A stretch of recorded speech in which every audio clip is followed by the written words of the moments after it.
10x your service design offering with Smaply. Take 20% off any order with This Is HCD 20 off. Let's superpower you and your design team's potential. Sign up at smaply.app. Enjoy the episode from your friends at Smaply, helping support This Is HCD podcast. Hello everyone, welcome back to the podcast. My name is Gerry Scullion, and today we speak with Alicia Grimes, co-founder of The Future Kind in the UK. Now, their tagline on their website is designing companies that work as hard as you do, motivated employees, better rituals and reliable systems that facilitate your best work ever. And we get your culture and strategy in the shape to make it happen, and we discuss and unpack all of these strategic things that Alicia and their team at The Future Kind does to help organizations transform around human centeredness. It's a fantastic conversation. Let's jump straight in.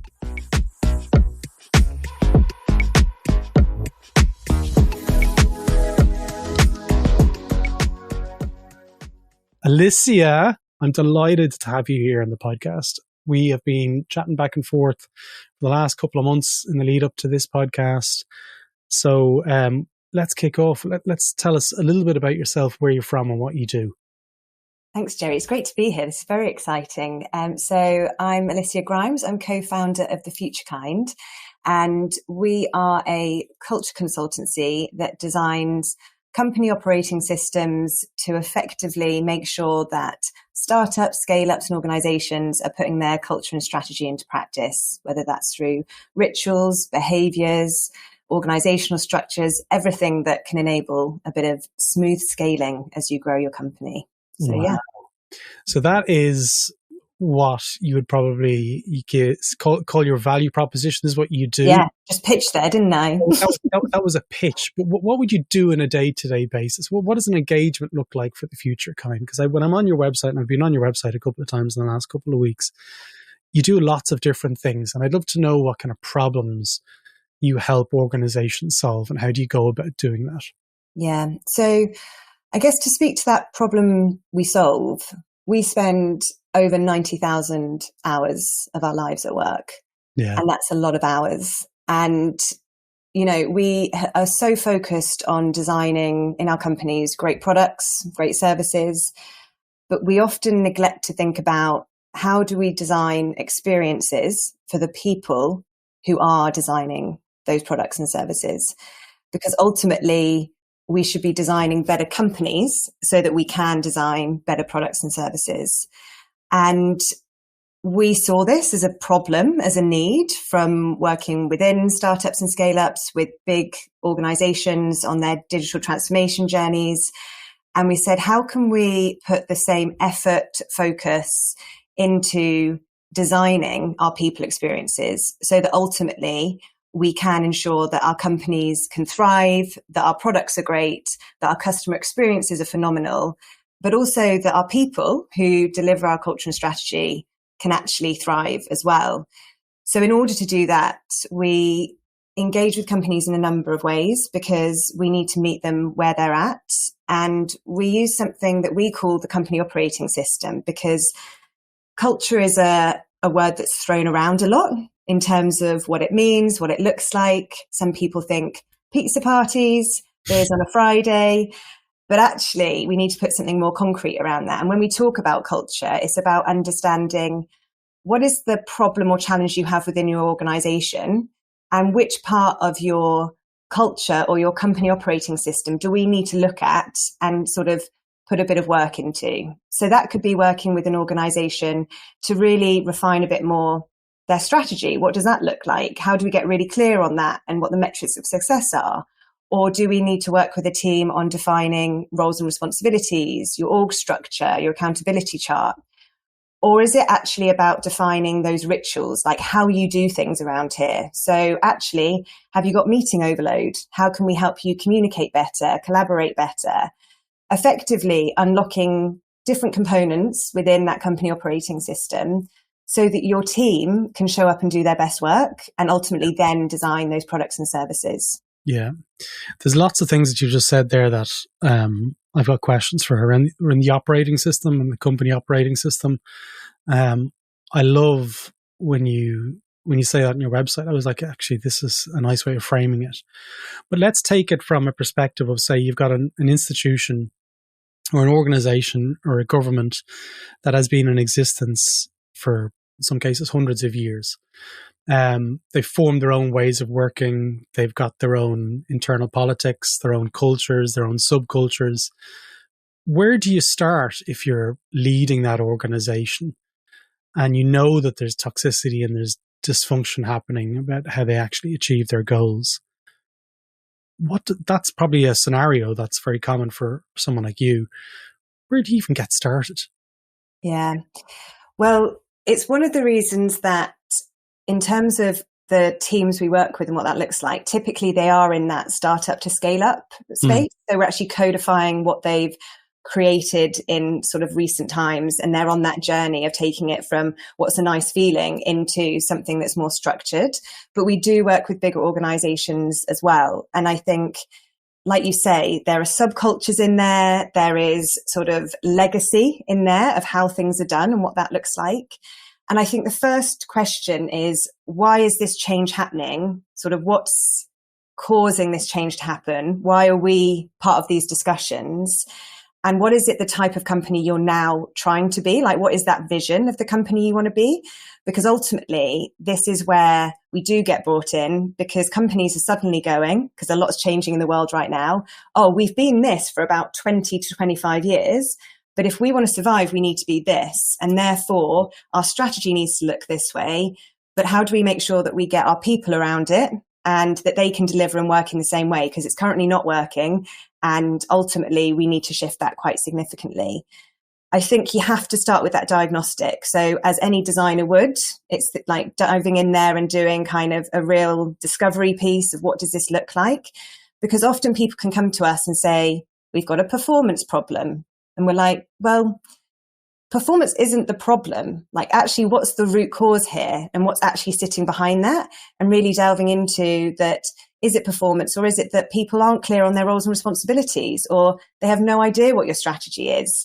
And really delving into kind of those core areas and then prioritizing them, because ultimately you can't do everything at once, and change is significant, especially in those big organizations.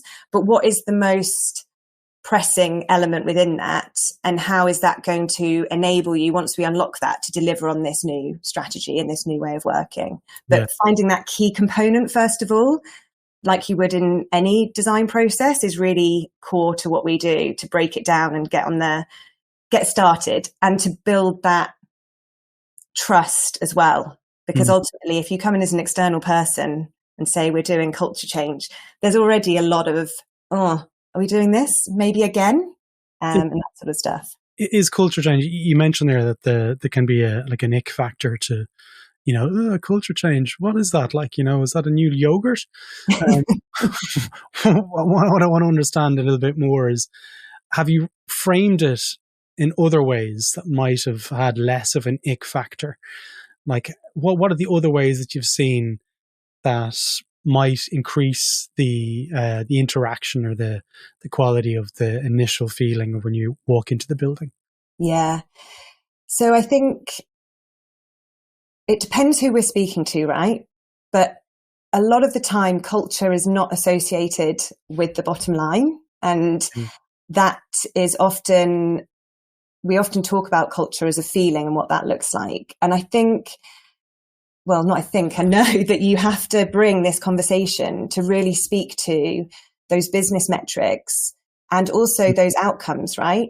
So it needs to be that balance of business needs. We've got revenue targets, we've got a strategy we've got to deliver on, we've got certain metrics, and the people needs. And we're sitting at that intersection of making sure that we're speaking to both of those needs. Yeah. So for, leadership teams, they may be thinking very much about that business side of things. They've got a lot of pressure on them, but you've also got to think at the team level, because it's got to be top down, bottom up. You've got to go both ways on that.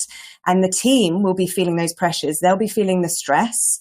They'll be feeling the misalignment. They might be feeling the lack of connection. Whatever those core issues are, we need to be speaking to both of those. But if you do either of those in isolation, it's unlikely to work, or at least it won't stick for long. Okay. So, let's talk about, you mentioned there top down and bottom up. So typically it's the top that gets to create the strategy and creates the principles and so forth. How does all this hang together in terms of making sure that when principles or strategy are redefined, that it's not just lip service and, the bottom up, so to speak, have absolutely no visibility in terms of what that looks like and how it's going to change their ways of working? What do you see as being one of the main factors in introducing new strategic directions and enabling the bottom up to start engaging with it? Yeah, so early on in a lot of our conversations, we talk about who need to be your champions in this work and how do we bring people on the journey. So people call them culture champions, culture advocates, whatever name feels right for their organization. But ultimately, it can't just be leadership team around these conversations. It needs to be thinking about who are the people who are seeing how this is impacting our teams, also our customer experience, and how can we bring those voices into the conversation? And then how do we establish those rituals to effectively make sure that those voices are heard throughout the process? But also, how do we establish those behaviors so that we make sure that those voices are listened to? Because ultimately you can say, oh yeah, all you do is you just bring some other people in from those teams around the organization and it all goes swimmingly. But we all have perceptions of the role of leadership, of the role of teams and participants. So you have to be very clear on this is the way we're going to show up and how we're going to act and those behaviors that are associated, whether that's to existing values or what needs to be surrounded around this particular project and how you're going to make that change. But those voices are really, really important. And often we ask that it's not just asking for necessarily popular people within the organization who might have a bit of influence, but who are your biggest cynics as well? Bring them into the conversations, because if you can get them on the journey with you, the impact of that is phenomenal. And we've seen that work several times. It's like, bring those people who have high levels of influence in the team, doesn't matter what level they're at or anything like that. But also we want to bring in your cynics and we want to see that evolution, because if we can do that, this is going to be a lot more successful. So you mentioned, I love culture champions and people, who are really integral to making stuff happen within the organization. How do you identify those people? Because in my world, when I used to work for businesses as full-time, this is going to come as a shock to people, but I was quite loud. I know it's kind of hard, but anyway, it's kind of hard. Like I was loud and I was kind of like always talking about design and all that kind of stuff. But yet there was probably other people there who were much better in terms of being integral to the culture champions. How do you avoid selecting the loudest people in the room? Yeah. And ensuring that you're actually finding the true culture champion? Yeah. I think it's such a good point you raise, because we often continue to get the loudest voices around the table. And actually the quiet observers, those that sort of actually may not always speak up, but they are definitely observing what's going on, are really super important to make sure that we bring them into the process and the journey as well. I think there's a couple of parts to this. Making sure that there are sort of people can put themselves forward and being very clear on almost like the role description of what this looks like and what that will take in terms of participation, and making that super inclusive to that. But also making sure, thinking about where are they placed in the organization? What is their role? For example, if someone works very closely in a customer facing team, they may not always be the person that's speaking up in a meeting, but they're going to be very close to some of the problems to solve potentially. And how do you bring them in? Sometimes these people won't necessarily nominate themselves, but I think if you can be very clear on sort of the criteria that's involved in this and what that looks like to bring them on that journey. We also sometimes recommend that team members recommend who is nominated for it, essentially, because they'll also see who's the person that actually kind of views this in a maybe non-biased way, or kind of has a super valuable voice to bring to the table. I love that, because the risk there is in an organization that needs change, you can end up perpetuating the sort of the old norms and the old behaviors, so to speak. So having a kind of a nominated system is a great way of doing that. Do you have some sort of decision-making process that you kind of lean towards? Like, what are the factors that are more heavily weighted and so forth, and being able to determine? Because getting that right is obviously so important, making sure that you're identifying the right people to come on the journey. Yeah, I think there's a few different factors that come into this. I think it does come back down to what's the vision for the company that you want to be, because that will play into the voices you need around the table. I think it's also making sure it is a good mix as well. You know, it's sometimes you might default to going to certain teams for these types of people because you can get caught up in, you know, again, that who has the loudest voice and what does it look like. But, you know, a lot of the time we need to make sure that we have representatives from the tech team who may not always necessarily have that voice in certain around certain tables. You know, also having that from a maybe marketing perspective. It's also the sales, the product, all of those, and operations. All of those areas are really valuable because every single one of those elements is impacted by your culture, and it will go from an internal element to an external, because your culture shows inside and outside. So having all of those representatives and how culture impacts them, because we're talking about their ways of working, right? And so everyone should be involved in that process in their own teams, but also across teams as well. How do you stop, and this is probably more of a contentious question, but how do you stop imposing your own perspective on what a good culture looks like into an organization? Because, you know, most people probably figured out that I'm pretty left leaning as regards my view of the world. And, you know, that's how I believe, you know, I wish more people were like that, but I'm not alone. So sometimes it's not appropriate for me to impose those kind of perspectives. So I'd love to know how you go about kind of parking your own perspective and what you think the organization should do. Yeah, it's such a good question. And it's a challenge sometimes, right? Because as people, we all come with strong views and opinions of how things should be. There's a couple of things. The first one is we stop talking about good cultures. We talk about strong cultures, because good cultures is subjective. Good cultures is a feeling. Strong cultures is actually you're set up in a way that's going to deliver on your strategy, and it's strong for your organization. Because what's good to one person, a good culture, won't be good to another person. And so that's been an important factor for us to remember. And then we started talking about, when we talk about strong culture, what are we actually talking about? And if we don't have some principles around that, and we call them our design principles, we're going to bring our bias every time as to what this should look like. So we did a bunch of research. We have our own scorecard where we actually make sure all of our clients or collaborators go through this scorecard to kind of sense check where they're at in each of these various principles and areas. And we kept testing that and refining it. And then over projects, we'd see what data was missing, what we need to think about, and what we were seeing from a strong culture perspective. So we have that element. So there's these 10 pillars that, or principles, I should say, that speak to what we see in strong cultures, and they should be there for every organization. So even if you are a rapid, super fast growing tech startup, these principles should be there, as well as if you are a older government agency, for example. Those principles should be there. And then to add another layer to that, to make sure that that stood up and was true, that's when we brought in the company operating system of how you do things around here.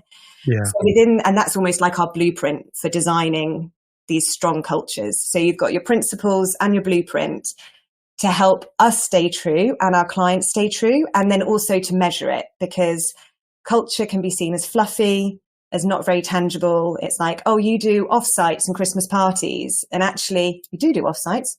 But future.co. Thank you very much. But it's also like, actually, how do we make this really tangible, and how do we measure it? And then you can remove that bias, because then you start to bring in those metrics, and it shows up what a strong culture is. So let's look at that strong culture, not strong culture kind of scenario. How do you evaluate a culture? Like if you're asked to work within an organization and, potentially there's an area there that needs to be understood a little bit more, what's the disconnect that you're looking for, and how it kind of intersects potentially with the strategic direction of the organization? But what would your first step be in that situation where you have to evaluate what is essentially a subculture as part of the larger culture in the organization? Yeah. I love your use of the word subculture as well, because that is such an important element to bear in mind, because what the leadership team might see as your culture, what that looks like there versus what it looks like in a team are two very different things. 100%. Because you can have an amazing team culture within a wider culture. Yeah. You can also have wobbly team cultures within a wider team culture. And so this is why we have to run sort of diagnostics or discoveries at each of those levels as well. So, for example, leadership team, what does this look like for you against those core principles? Then for this team over here, sales, what does that look like for you? What does it look like over here in the tech team? How do we get a strong view of what that looks like in all of those different areas? And where are the discrepancies? Because that might work really well in each of those teams, but when those teams have to interact, there could be a shortfall in terms of what that looks like. And there often is, right? Because you've created these brilliant team cultures and then suddenly they have to interact. And the way we communicate over here is we love 10 meetings every day. Over here, they're like, async, please. I don't want to chat to anyone. So how do you balance that between that, and having to do those diagnostics across those different areas is really important. So when you say diagnostics, tell me a little bit more what that is. Is it a survey? Is it, the word survey always gives me the ick. That's why I went survey. Let's not say that word. Survey? I mean, I can't. There is part of a survey in there, but it's we call it a scorecard because we don't like talking about surveys. Maybe that's what it is. That's one part of it. But the way people talk about your organization in a survey will not give you true answers. People talk about what their employee engagement survey looked like. And I'm like, but how much information did you actually get from there? And I know how I've responded to an employee engagement survey in the past. It tends to be rapid clicking. And that's, am I really being honest with it? Am I worried about the impact it might have? Are they watching me? Yeah, exactly. Yeah. So there's that part. What does that look like? I think there's a step before this. There's us building trust as an external facilitator of these conversations. And how do we make sure that people can share their voice, their opinions with a level of anonymity. Oh, I can't say that word today. It's all right. We all understand. Thanks. And I'm not again. Yeah, I said it right. But also, how do we make sure that we're really honest about the information we're gathering? So it's then taking that information from the scorecard, then having those one-to-ones and those conversations, but also thinking about what are these mechanisms for us to really reach the kind of core problem to solve. And I love the approach where you actually start to think about how would people talk about our culture to a stranger? How would they talk about it to someone joining our organization? Like how would we talk about how we do things around here? Like who is hired, who is fired, like how people are treated. That's what we want to get to the core of, because that's when the stories start to come out. And it's from those stories and people's experiences that you really start to understand where there's those breakdowns across culture, subcultures, and what that looks like. So it is about those one-to-ones as well. So it's design research, it's triangulation, it's multiple methods used to try and get a picture. This is groundbreaking.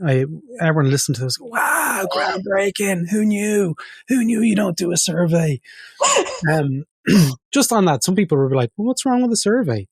And I'm like, let's talk about it briefly, because some people out there might be scratching their heads and why are they dissing surveys? Surveys is done, when done well can be quite good, but I want to hear your thoughts on why not a survey to do this? Surveys have their place, right? They're a foundational element.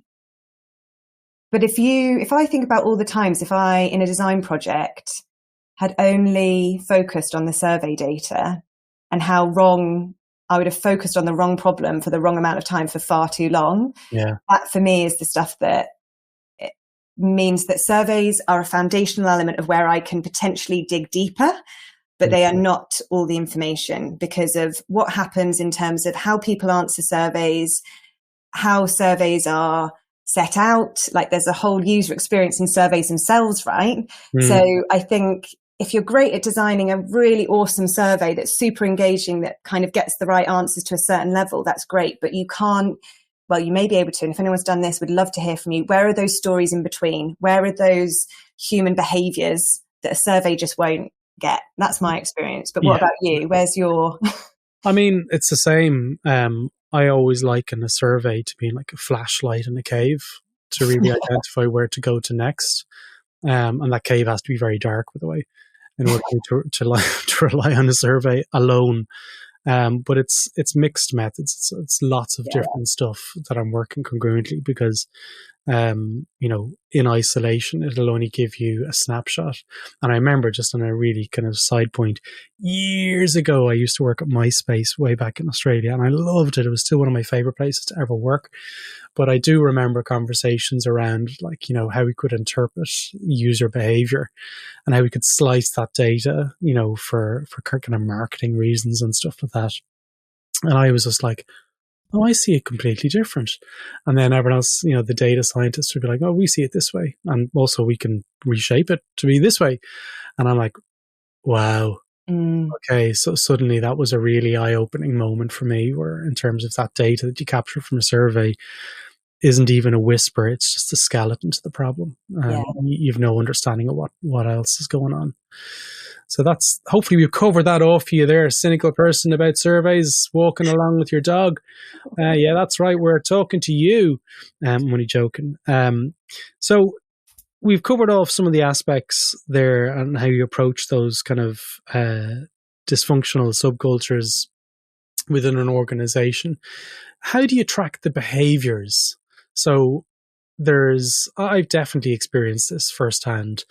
And I know people are out there as well who have been in a similar position. When the strategic document has been created by the organization and they do a town hall and everyone's like, oh, really excited about this. And it might be on a Friday at 3:00. It says, everybody here, like, this is going to be, the future is bright. Like, don't leave your jobs. It's going to be cool. And then Monday morning they turn on the computer and there's like 300 emails and you're back to the ways of working. So it's kind of, the strategic document is almost like the future, and then the person who's working is in the present. How can they manage that workload that is impending, that their KPIs are set against? I need to get this stuff done, otherwise I'm going to be in trouble and people are going to think I'm doing a bad job.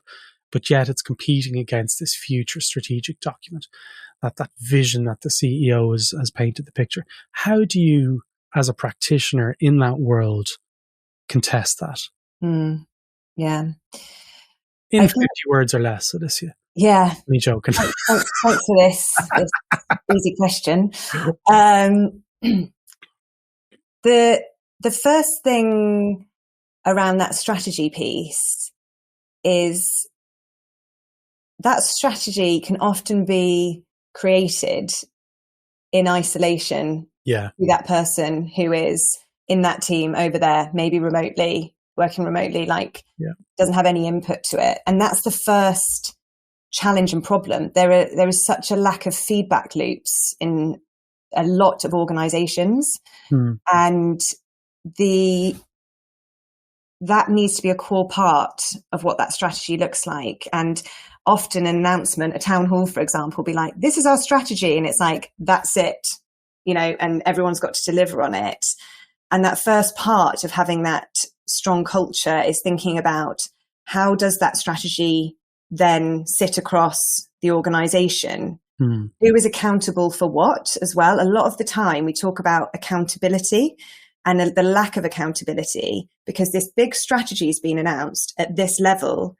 Yeah. But this person over here doesn't know, how are they meant to measure their success against that strategy? And what is their role in delivering that? 100%. And that's the biggest thing that can be a massive stressor for people. I've been in organizations before where I'm like, okay, that's the strategy. What do I do within that? Yeah. And again, this is why that roles and responsibilities and that org structure side of things is not just a nice structure on a piece of paper. We need to know what that role is, what's their metric of success, and then how are they going to do that and do that successfully. We need to move from that setup of announcing or delivering or designing the strategy at that top level and then just hoping it trickles down. Yeah. It needs to be really clear on what that looks like. And therefore it can it be team leaders who then take that responsibility of that, but are they empowered enough to do it? And so it's, as I said, thanks for the easy question, but it's complex. How do you break it down into those different areas so it becomes so tangible? Yeah, absolutely. I mean, that challenge is one of the biggest challenges, not only for, yourself, but for designers and for people who really want to improve the situations and improve the likelihood that people are going to want to stick around and be part of the journey of moving the organization forward. There's no one answer that's going to solve the problem. It is a complex problem. There's lots of experiments required, but it's the rigidity of those strategic, kind of papers or whatever you want to call it, the mandates, and how they're set in stone and they're revised every 5 years, usually done in isolation with no opportunity for feedback or revisiting in those 5 years. Am I right in saying that that's a potential pitfall? Yeah, absolutely. And I think that I was discussing this with someone the other day about what's the mindset that we need or the skills we need for the future of work to help shift this, because we need to do it sharpish as well, because if we want to keep up with the way in which our environments are changing, technology is changing, then as leaders, as organizations, we need to keep up with it. And we were talking about it, like, what's the mindset we need, the skills we need? And this is where systems thinking is going to become even more important, because we can't be thinking in isolation. We have to be thinking in this system setup and how everything is interconnected from an organizational level, but also from that internal perspective to external as well. And I think that's the way we need to start thinking as leaders, but also within teams and thinking about that impact that we have across the board. Yeah, absolutely. These aren't cardboard cutouts. These are people's lives, and everything that we do will have an impact in the system at some point. For anyone who hasn't listened to Professor Neil Thies and the complexity theory conversations I've had over the last couple of years, we discussed this. It's super important, But let's take it a little bit more easier, because I realize I've grilled you in a couple of toughies there in the last couple of minutes. You're like, oh, thank God. Thank God, be kind.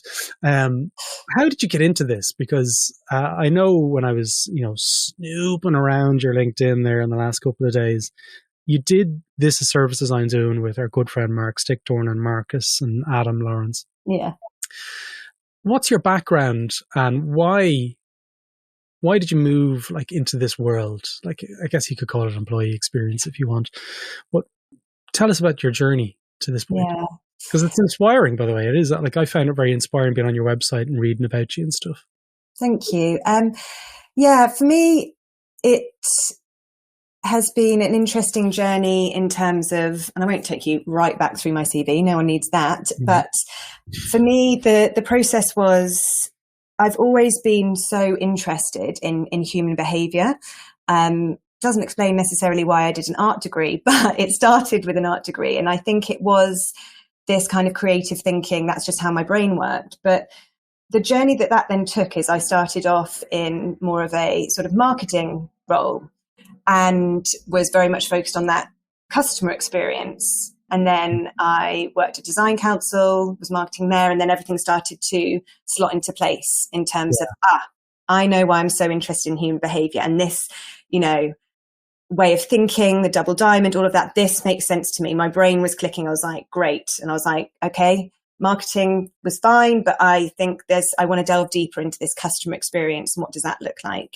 Yeah. And went on that journey, really got into design thinking in that space, worked with a lot of organizations and then building out their service design and design thinking capabilities. And design programs around that so that they could become more focused around customer needs, customer problems. And then did a stint in consulting with big organizations and be the kind of lead service designer on large digital transformation projects. And it would be like, the kind of brief is, we think we need this big investment in some new tech. If you could come in, map out what that looks like, how that would all kind of fit into place, do that service design blueprint thing, and then present it back, and then we're good to go and kind of secure the investment for this technology. And I was like, okay, cool, really enthusiastic. And then you get into the organizations and you'd spend that time doing the research on sort of validating if that was a technology. And there was all these conversations constantly around the tech. And I'd be observing the teams or interacting with the teams, and probably became less and less popular over time, reporting back, hey, I don't think this is going to be a tech solution. I think it's a team solution we'll be looking at. And I think we need to be looking at how your teams work together before we then think about how they'll work with this technology. And that for me was kind of a constant problem I was coming up against. I kept seeing that, great, I get that you think this is the tech solution, but you have incredible people here, but they are not reaching their full potential because you are not setting them up for success. They are not clear on their ways of working. They're not clear on how they do things and work together. And so I became, and still am, quite obsessed about that, because I think we can only create, design great products and services if we have our people set up for success. And I wanted to apply my service design knowledge and the way that we can build those capabilities within teams to solve that problem. And that's why I'm where I am today. Excellent. Like the Future Kind is an interesting name for the business. Where did all this come about? Like, the Future Kind, you mentioned you've been doing it for a couple of years now. And you do offsites, and this is not a sales pitch, folks. But the offsites have got some really, it's just, they look really cool in terms of some of the statistics that you're throwing out there. I think it was 27% alignment, or I can't remember what the exact statistic was. But what's the benefit of taking people outside of their organization and going away to a physical location to try and resolve some of these issues? So I love the fact that we work in a remote world and that we have that flexibility to work where we want to. And I think it's important. It's super important that we have that connection and that time together. Companies can spend a lot of time on those retreats, a lot of time and money, I should say, on those retreats. And then they all go back to their respective places, and very little can change sometimes. And so when we think about how we design retreats, we actually say kind of, what's the biggest challenge for you right now? And how can we use that time together to co-design as a team how you can solve that challenge, establish new rituals or ways of working in that time together, and start to embed that whilst you are all together. And then what is that kind of roadmap, that backlog for you to then put it in place post that? And sometimes, when we say we do offsites, people go, oh, great, so that must be a lot of fun. You do some quizzes, you might do a cooking class. And that's not what we do. That's a lovely thing to do for a sense of belonging and building those human connections. But we actually have done things like, for one team we worked with over a week, we did a hackathon, a culture hackathon. And we actually started with their new values. We made sure it was a tech team. We made sure that we spoke that tech language, and we came up with what are the use cases, the user stories, kind of what are the behaviors, but then talked about them in terms of what kind of our acceptance criteria. We very much lent into that with the view that we wanted to embed their values and really kind of enhance their collaboration. And they co-designed what those rituals would be. And then by the end of the week, they'd actually establish those into those ways of working, so that when they went back to their respective locations in various countries, that was in place in terms of actually how they were going to work together better across teams. Nice. And that for me is where it's really powerful, because that time together in an offsite can mean that I think it might be around, it increases connection engagement by potentially around 27% when you have that time together. Yeah, absolutely. So we're coming towards the end of the episode here, Alicia. So if people are looking to get in touch, obviously if they want to engage, thefuturekind.co is the website. But if they've got questions for you, what's the best way for people to get in touch with you and what that might look like? So sad this is coming to an end, but if you would like to get in touch, I'm on LinkedIn a lot. I talk about a lot of what we do on a regular basis there. So if you can check me out at Alicia Grimes on LinkedIn, so just /Alicia Grimes. Absolutely. I'll put a link to that in the show notes, folks. If you're watching on YouTube, it's in the description. And generally speaking, I wrap up every episode by thanking people, especially you, Alicia, today, because it's just you on your own.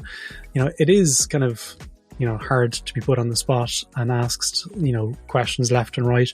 So thanks for your vulnerability and coming on and, allowing me to do that, because I know sometimes it can't be easy, but you were absolutely brilliant. And, whenever you're up to the writing a book or whatever it is you're doing next, you're always welcome on the podcast. So thanks so much for your time.